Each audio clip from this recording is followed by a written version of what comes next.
Hey folks, welcome back. I never thought we'd be back here tonight at our own little home ground for comedy. Welcome to the Comedy Cabaret. Cheers. Man, what a spontaneous night this was. I was out live streaming. I couldn't get the fucking live stream to work because I'm dumb, and then I hit up Hedonist John. He came out and he said, hey, I think the cabaret lights are on. I figured, all right, it's probably not open. The guy's probably setting up. I said, no, I think they're open. We stop inside, we see our bartender, we come inside, we order some drinks. All of a sudden, we asked if we could use the showroom. We're fucking in here. The place I've been bombing for 10 and a half years, over a decade of my life. Didn't think I'll ever be back in this room again. Dreams do come true. And it felt great that it's open. The bartender's here. It's hot as shit in here because the heat's been on for 3 months because nobody's been here to figure it out. So it feels nice. Feels nice and warm, both emotionally and physically. Well, actually, it's very warm in here. The heat's been running the whole time, but you know what? It's okay. I need to sweat. I'm fat. But listen, it's Martin Luther King. Not today, but I'm probably going to air this on Martin Luther King. The first podcast that Hedonist John and I ever did was on Martin Luther King Day. Remember that? You picked me up. It was freezing outside. We did a mukbang.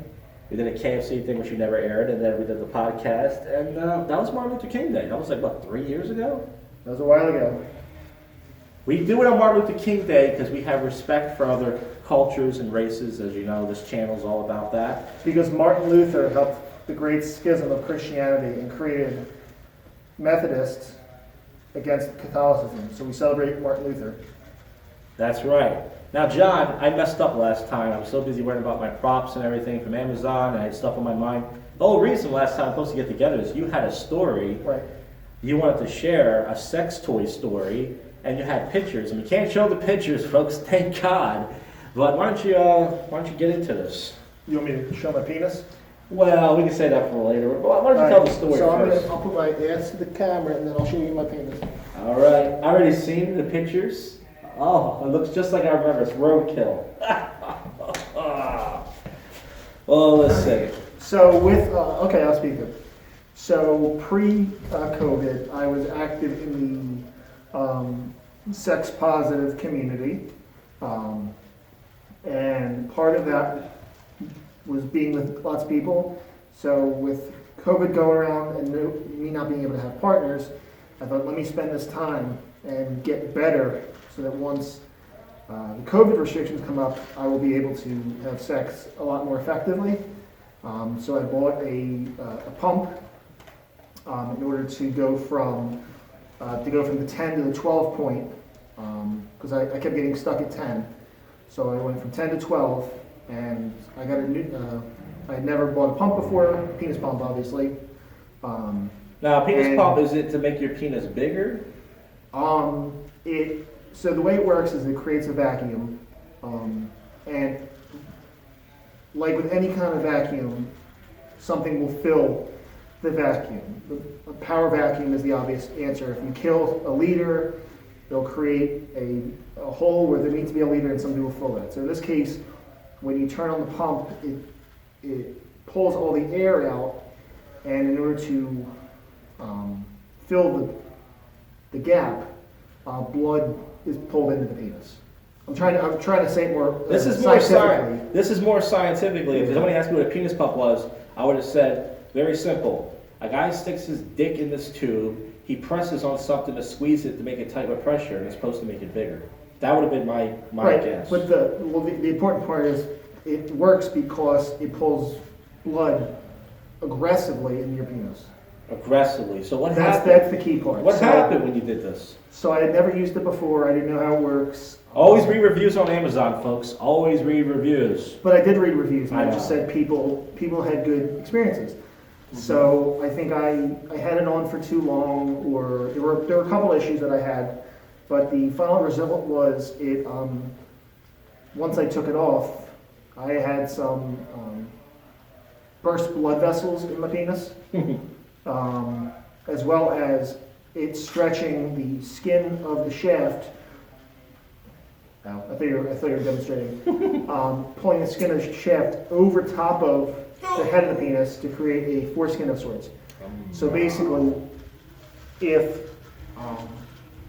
my penis is usually this like I'm trying to have, so like this, with the pump, it was about this long. So but what happened was once the pump was taken off, the skin of the shaft remained this long, but the penis went back to this length. So I had an overlap of sorts. Now, here's how I describe If this makes sense. You saw the pictures. Is that a good explanation? Yes, but that's what happens. I think I'm very good at visuals. I'm really good at painting a picture. You guys know when you want to tenderize meat, you take that big mallet thing and you pound on it, and the little blood comes out of it. It looks like John put his dick on a cutting board, and somebody took a mallet and just whacked it a few times to marinate it. That's my description of what his penis looked like. And yes, I did look like the picture of it. I didn't want to see it. But I looked at it, he offered, I was drunk, and I said, what the hell? I'd rather see it in person for two reasons. One, if he sends me the text message, I have it on my phone until I delete the text messages, which means if I die and someone goes through my phone, because I don't have a password on my phone like most people, they're like, what the hell was he doing? Not that it matters, I'm already dead. And some people, my mom already calls me a faggot enough anyways, that's how she talks. She even calls my dad a faggot, and he gave her fucking multiple kids. Also, and plus, I was just like, I'm drunk. I'll take a look at it. So yeah, really disturbing pictures. And that was weeks ago. Has it gotten any better? It got better, and I've learned how to use the pump properly. So now I have. So you're still using it? Yeah. Wow. I wouldn't use that. I would throw that thing right away, or returned it, or something, or gave it to a neighbor. There you go, neighbor. I would have been like. I used it today. Well, that's great. Yeah. So this is. You already told me you have a big penis before. So this isn't about making it bigger. What is it about then? It's in order to. I have very poor circulation. I'm 6'4", and like it's a long track for the blood to go through. So sometimes I don't have adequate blood pressure to perform properly at when it's needed. So in order to work on my circulation, I've worked on that because for lack of a better term, muscle memory. If you continuously use such a thing, safely of course, you'll then expand the blood vessels in the penis so that when it is time for sexual intercourse, the capillaries are already expanded for the blood to go in there quicker and more effectively than no.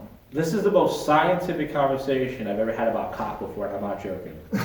I'm seriously. I'm not saying it's a bad thing. I'm saying. I mean, I'm kind of your guests, of all your guests. I guess I'm sort of the expert in this sort of a field. Yes. And like I said, I mean, it's really hard to be a guest on this type of show. This is a free-form show, and most people are afraid of it. So I'm trying. I'm not trying to be pretentious. But, that's fine. Yeah. Listen, I'm glad the club's open back up. We don't know how long this place is going to open.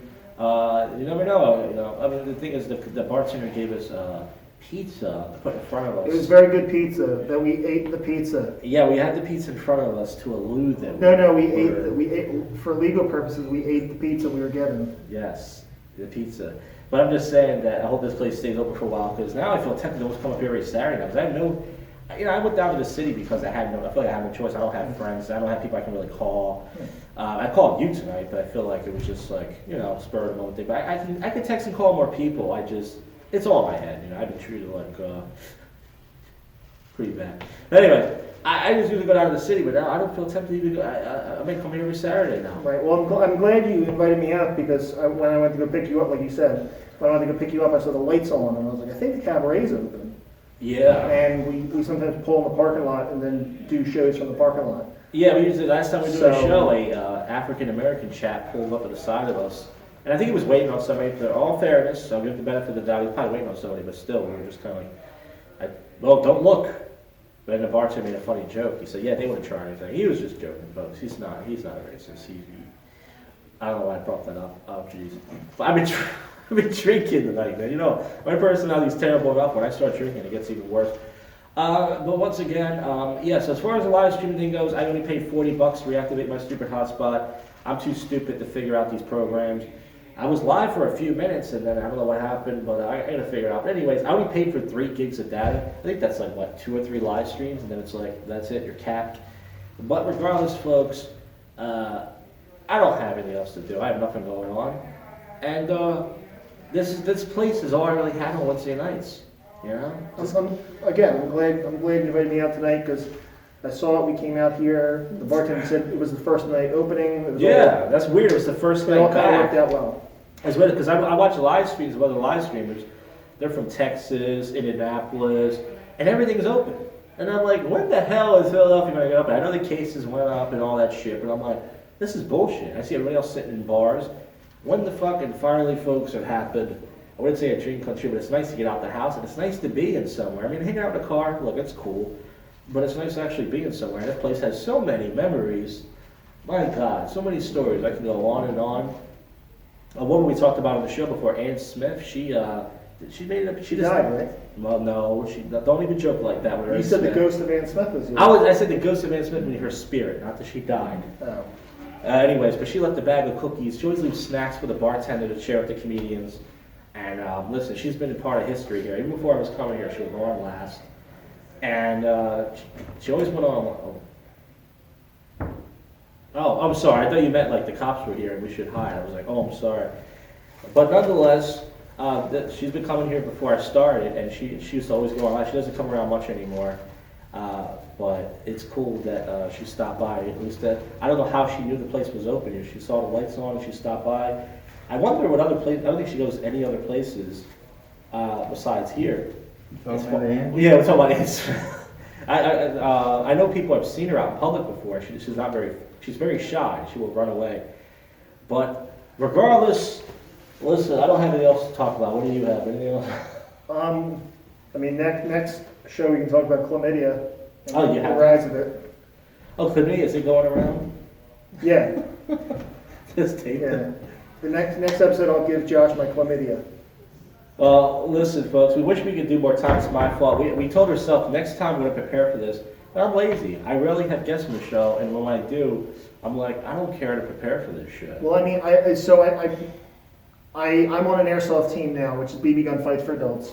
And the last podcast I did, on my own channel, I let my co-hosts shoot me with BB guns and to support my airsoft team. So maybe next time I'll let you use one of I have 3. I have 2 M4s BB guns, and I have 1 Walther PPQ BB gun.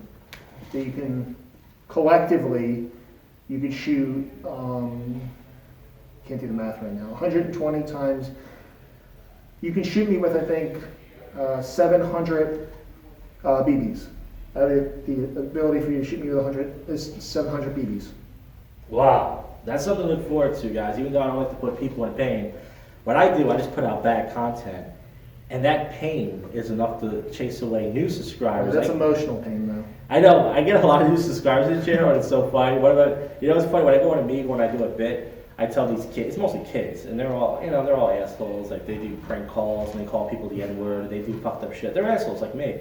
And I was just, you just described yourself. I know. So I'll tell them to check out my channel. I'm like, and then what's your YouTube channel?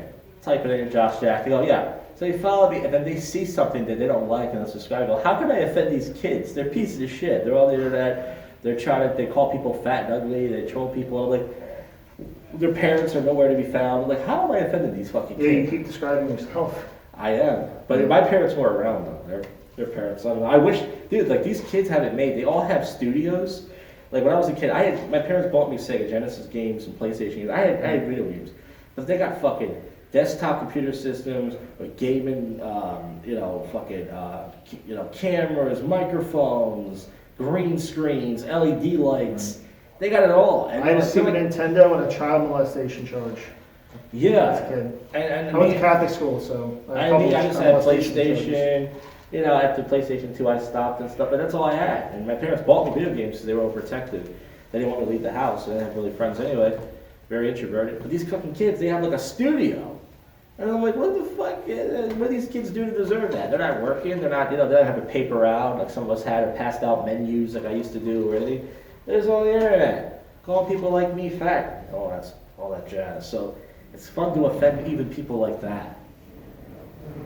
And I would have had over 1,000 subscribers years ago, but I lose as many subscribers as I gain. And plus, the algorithm of YouTube, with channels like mine, once you get a strike, they don't spread you around anymore. Like, this guy's naughty. Put him on the naughty list. Isn't that right, YouTube? I'm on the naughty list. All right. Well, this has gone out of hand. I think we did like 25, 30 minutes. That's more than enough. Anything you want to end on, or? Oh, John's falling asleep. I fell asleep when you started getting bitter. I'm sorry. Well, that's every show.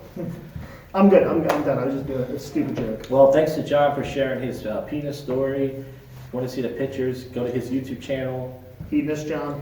Here, text, comment on his videos, give him your email, or send them to you, or text him or whatever. Sure, he likes to share his videos with the public. And folks, happy Martin Luther King.